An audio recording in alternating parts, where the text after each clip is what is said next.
Allô, allô, allô, j'espère que tu vas bien. On se retrouve aujourd'hui, un gros épisode parce que j'ai envie de t'aider à trouver du temps.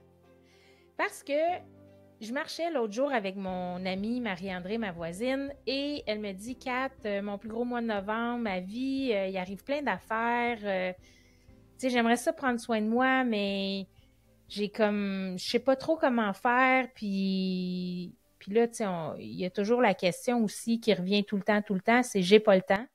Je suis bien trop occupée, j'ai pas le temps avec la famille, le travail et compagnie. J'ai pas 2 minutes pour moi. Ça, je te crois pas.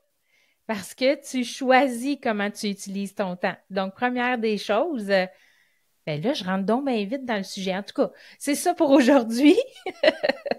Alors, si tu me dis que tu n'as pas le temps, je te crois pas. Tu ne prends pas le temps, là, je vais te croire. Puis pas besoin de prendre, comme je disais dans d'autres épisodes, de prendre 1 heure, 5 minutes, c'est suffisant, là. Fait qu'aujourd'hui, je t'aide à trouver du temps. Comment on fait pour trouver du temps? Ben, premièrement, c'est choisir de trouver du temps, parce que tu peux très bien continuer à t'étourdir dans le faire, et ne pas choisir de prendre le temps. Fait que la première des choses, c'est de choisir de prendre du temps, de libérer du temps pour toi. Comment on fait ça? Bien, la première chose, je te dirais, c'est de répartir la charge mentale dans le couple. Répartir la charge mentale, la première chose que tu dois savoir, c'est de penser à tout le temps. Rendez-vous chez le dentiste pour les enfants, rendez-vous chez le médecin, le vétérinaire pour le chien, le garage, les autos, les repas, les devoirs, les livres de bibliothèque, le linge d'éducation physique, le travail, comment repasser les vêtements, faire le lavage. Bon, ben, tu comprends, là, juste à le dire, on est essoufflé. Donc, la charge mentale, la répartir dans le couple. Comment on fait ça? Ben, on s'assoit, puis on détermine qui aime faire quoi. Si, par exemple, ton chum, il aime ça faire la vaisselle, puis en écoutant un podcast, ben, la tâche de la vaisselle va lui revenir. Si toi, t'aimes faire du repassage, moi, j'aime pas ça du tout. Je pense que c'est ma pire tâche. Ça, puis laver le bain, là, c'est mes 2 pires tâches ménagères que je déteste.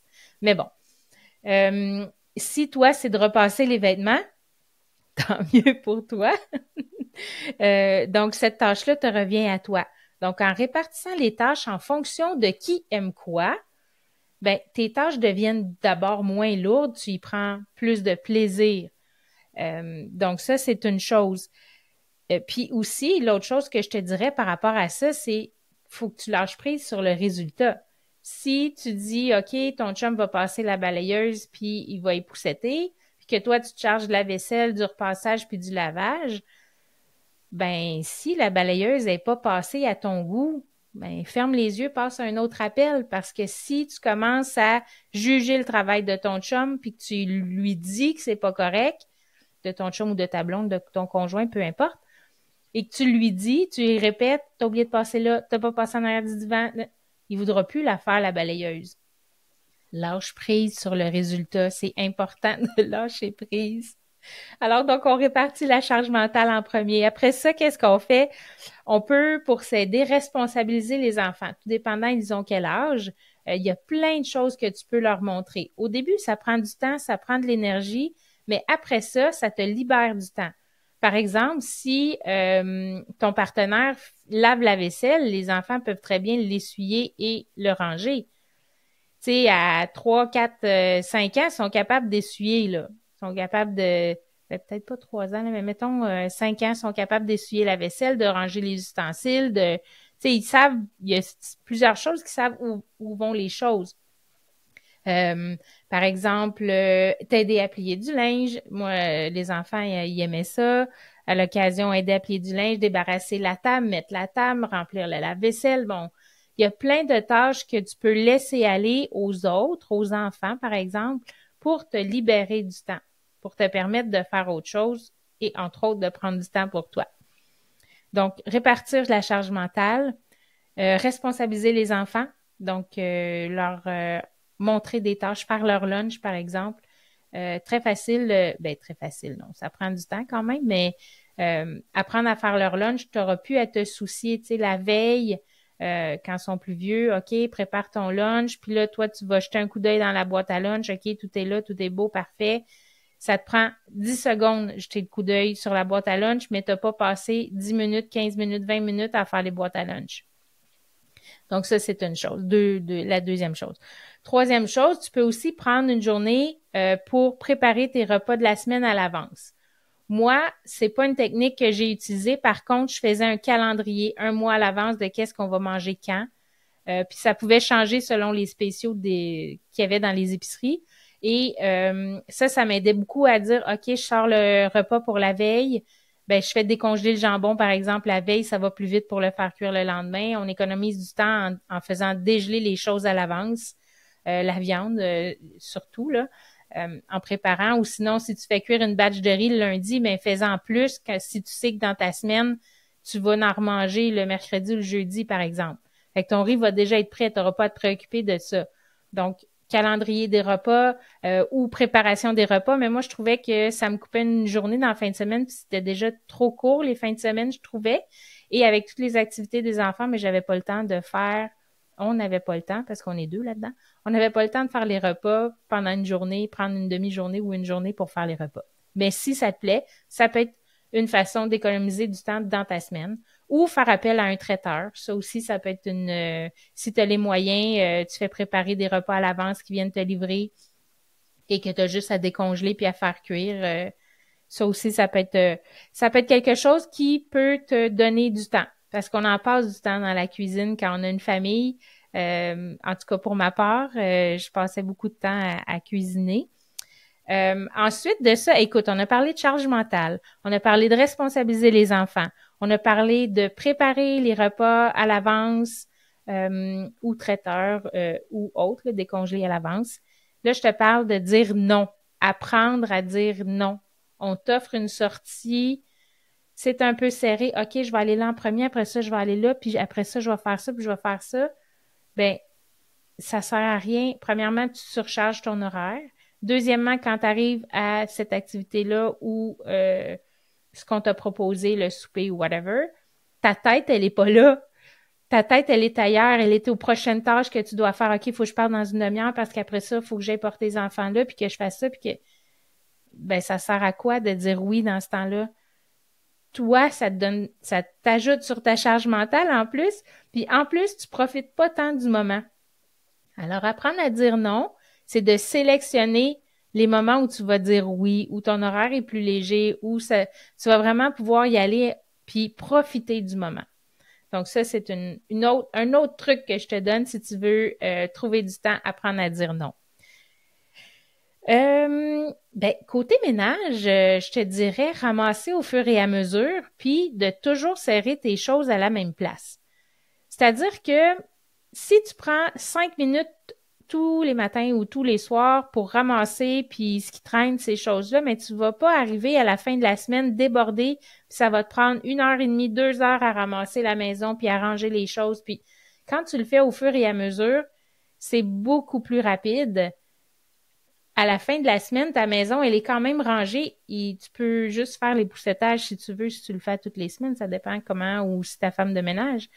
Mais juste le fait d'avoir rangé, que ta maison soit rangée, la charge mentale, elle est moins grande. C'est moins, comme ton focus est moins sur c'est à l'envers dans ma maison, il faut que je ramasse. Ah oui, ah non, là, ça va me prendre ben trop de temps, puis là, j'ai pas le temps de faire ça. Donc, si tu ramasses au fur et à mesure, ça va éviter cette charge-là. Puis l'autre chose, c'est que tu peux aussi demander à tes enfants, c'est sûr que c'est du répétage. On répète, on répète, on répète, on répète, mais à un moment donné, ben, ça porte fruit. De dire, de terminer de faire ton bricolage, aide-moi à ramasser ou, s'ils sont assez vieux, ramasse tes choses, lave la table, c'est des choses comme ça.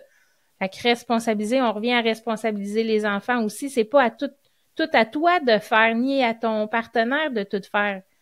Donc, ça aussi, ranger au fur et à mesure. Et puis là, j'avais parlé aussi de ranger toujours les mêmes choses au même endroit. Chez moi, on a un porte-clés sur le bord de la porte et quand on rentre, on accroche nos clés à cet endroit-là. Ma sacoche est toujours à la même place. Les sacs à dos des enfants étaient toujours dans un meuble en particulier que mon conjoint avait fabriqué. tout est toujours, ben pas tout, là, mais les choses qu'on utilise fréquemment sont toujours à la même place. Donc, ça t'évite de perdre du temps à chercher tes clés, chercher ta sacoche, chercher le sac à dos, chercher le sac d'éduc, chercher les espadrilles, chercher. Si tu ranges toujours tes choses à la même place, c'est une routine qu'il faut établir dans ce cas-là. Mais ça prend de la constance, tu sais. Puis il faut que. C'est sûr que c'est un TDA. Il faut que tu te rappelles que tu as mis tes clés à cet endroit-là. Mais ça, c'est une autre histoire. C'est très cocasse, mais en prenant l'habitude de toujours mettre les choses aux mêmes places, ça aussi, ça te fait économiser du temps. Fait il y a tellement, tellement, tellement plein de trucs que tu peux faire. Et il y a 2 autres choses que je veux partager avec toi qui m'ont aidé beaucoup. C'est de définir tes priorités parce que des fois, on pense que tout est urgent et tout doit être fait pour hier, mais c'est pas le cas. Fait que vraiment déterminer ce qui est vraiment prioritaire, puis le reste, on laisse tomber. Et on revient encore là au lâcher-prise. Au lâcher-prise. J'ai pas eu le temps de le faire, ben j'ai pas eu le temps de le faire. C'est tout. Il y a pas mort d'homme, c'est pas plus grave que ça. Puis même si belle-maman vient te visiter en surprise, ben regarde, c'est comme ça. Ça fait partie de la vie, puis de la gestion familiale, et puis d'accepter que tout n'est pas toujours parfait, puis c'est correct comme ça. Ça l'enlève de la pression sur les épaules de dire, OK, aujourd'hui, là, tu pourrais même te mettre 3 priorités, ce que je fais dans mon agenda pour le travail. Mes 3 priorités aujourd'hui, c'est quoi? C'est de finir le lavage, c'est de aller à la fête de la cousine, puis de, je sais pas moi, mettre la lave-vaisselle dans le lave-vaisselle. Bon, exemple. C'est banal, mais... Fait que ça, c'est tes 3 priorités. Toutes les autres tâches autour de tout ça, qui s'ajoutent à tout ça, c'est comme des tâches secondaires que, ben, c'est pas grave si elles sont pas faites. Tu sais, tu y vas avec les priorités prioritaires, là, on s'entend. Puis, évidemment, ben, dans une famille, il y a toujours des imprévus, quelqu'un qui se blesse ou, bon, peu importe. Maman, peux-tu venir me porter à telle place? C'est bon. Mais il reste que quand même, définir les priorités, ben, ça te permet aussi en même temps de lâcher prise sur certaines choses. Puis la dernière que je voulais te parler, c'était que tu dois être réaliste dans ta gestion du temps. Réaliste dans ta gestion du temps, c'est mets-toi pas une to-do list de 25 affaires à faire dans ta journée. C'est pas réaliste. Tout ce que ça fait, c'est ajouter de la charge mentale. Donc, tu y vas, comme je te disais, avec définir tes priorités. Puis, quand tes priorités sont faites, ben le reste, c'est de l'extra, puis tu es contente parce que tu as fait plus de choses dans ta journée. Mais le but, c'est pas de faire, c'est de retrouver du temps. Puis ce temps-là, on le fait quoi avec? Ben, en partie, on le prend pour prendre soin de soi. Je te reviendrai avec plein de trucs de prendre soin de soi. Puis d'ailleurs, si tu veux avoir des trucs, je vais les partager sur mes réseaux sociaux. Alors, Catherine Bombardier Pro, viens t'abonner à ma page Facebook Catherine Bombardier Pro ou encore sur Instagram, @Catherine Bombardier, le chiffre 4. Donc, tu pourras trouver d'autres trucs aussi pour prendre soin de toi que je vais partager dans les prochains jours, prochaines semaines, prochains mois. Alors, il y a toujours des nouveaux trucs que je découvre et que j'aime faire partager. Fait que tu peux venir me rejoindre sur les réseaux sociaux. Alors, c'est plein. Écoute, puis là, tu sais, j'ai comme juste effleuré le sujet parce qu'il y aurait tellement de choses à dire. Mais je suis allée avec ce que je trouvais important. Puis je vais te les répéter. Puis, tu sais, là, prends pas de notes. Fais juste comme, OK, aujourd'hui, j'ai retenu celui-là. C'est celui-là que je vais mettre en application. Pas besoin de tout retenir ce que je t'ai dit aujourd'hui, puis ah oui, il faut faire ça, puis il faut faire ça, puis ça... Non, tu vas encore te rajouter du stress, de l'anxiété, de la charge mentale. C'est pas ça que je veux. Lequel t'as retenu là-dedans? Lequel fait le plus de sens pour toi? C'est celui-là que tu peux mettre en application.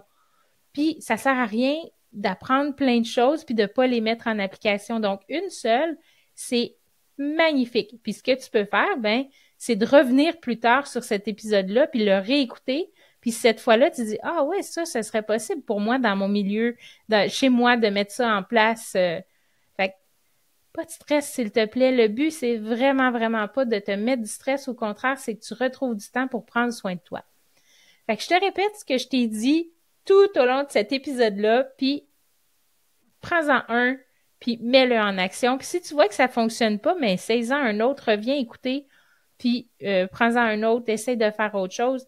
Mais c'est vraiment des trucs pour moi qui ont fonctionné. Alors, je souhaite que pour toi aussi, ça fonctionne. Alors, on a dit répartir la charge mentale dans le couple. On s'assoit, qui aime faire quoi, et on répartit les tâches le plus égal possible. On responsabilise les enfants. Les enfants sont capables d'en faire beaucoup plus qu'on pense. Des fois, on pense qu'on est indispensable, mais pas tant que ça. On s'en fait à croire parfois, je dirais. Fait que responsabiliser les enfants selon son âge. Sur Internet, tu peux trouver quelle tâche que chaque tranche d'âge est capable d'accomplir. Puis ça, à la longue, c'est sûr que ça prend, comme je disais, de la patience et du temps, mais ça va vraiment te permettre de retrouver du temps. Préparer tes repas à l'avance ou décongeler la veille ou le traiteur.